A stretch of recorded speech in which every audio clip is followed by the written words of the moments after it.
Y'all trying to smoke? I'm talking meat, of course. Today, what I'm going to do for you guys is give you a little smoking 101, so to speak. We're going to cover a few of the basics, the intros, what you got to have before you can get smoking.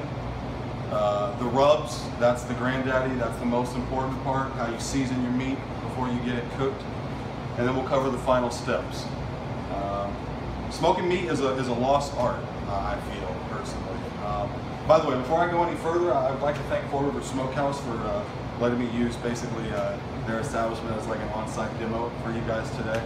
But yeah, smoking's pretty great. I feel like everybody should learn it, especially if you love meat, which Americans typically do. On average, Americans eat 270.7 pounds of meat per year, which is a lot, especially when you factor it next to the world ranking of how much meat an average person eats per year, which is all the way down to 75. So that's about 200 pounds of meat difference, or roughly a whole cow if you want to factor it in for an actual visual aid. So what do we need before we smoke? Well, first, you're going to need wood. And that's going to be right here. That's going to be what we use here at Four Rivers is a hickory wood. Some people use pine, some people use maple. Kind of depends on where in the United States you are and the type of barbecue you're cooking. But for our reference today, we're going to use hickory. It gives it a nice, rich, sweet flavor from the wood. That smoke really penetrates into the meat, and not only does it get it nice and fresh, it keeps the juices in there. Next up, like I said, the granddaddy of them all, rubs. No meat is perfect without a good rub. You don't need a good sauce, but you do need a good rub, I promise you that. So these are our three main rubs that I'm used to working with. We'll go over each one of them. This is going to be our brisket-based rub. So our brisket is down south. Brisket is one of our main staple items. The brisket itself should do a lot of the talking. You don't really want to overpower the meat itself. So you're just going to give it a even coat. This is a nice just salt and pepper based mix. It just really strikes out the tangy beef flavors. This one right here is going to be our all-purpose. This can kind of go on everything that you use throughout the day, whether it's pork, chicken. It can go on beef itself if you're making a more savory dish. This has a lot more flavors to it. It's a garlic, it's a cayenne, a paprika, an oregano, a salt and pepper, again, mainstays in everything. This is a really nice, even-based rub. And then our final one over here is going to be our coffee rub, which is pretty self-explanatory in the name. Its main base is going to be unused coffee grounds, salt and pepper.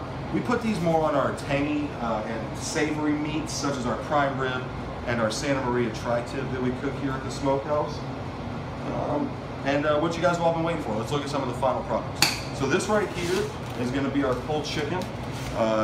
We use our all-purpose rub that I talked about. We chop that bad boy up, both white and dark meat. We come over here and we throw some of our good old-fashioned sauce into it.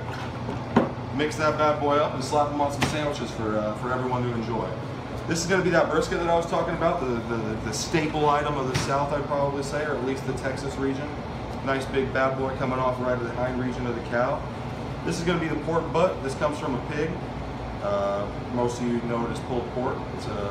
In Carolina, they like to tang it up a little bit. You want to come over here to our other smoker. During the cooking process of brisket, it's a really long process. It takes anywhere from 16 to 18 hours depending on who's doing it. You put it in, you get it smoking. It smokes for about 12 hours to get those flavors together. And then you're going to pull it out. You're going to wrap it in some of this butcher paper that we have right here to really seal in those flavors. It keeps the juices nice and strong, so that when you pull it out in the morning, it's all ready to go.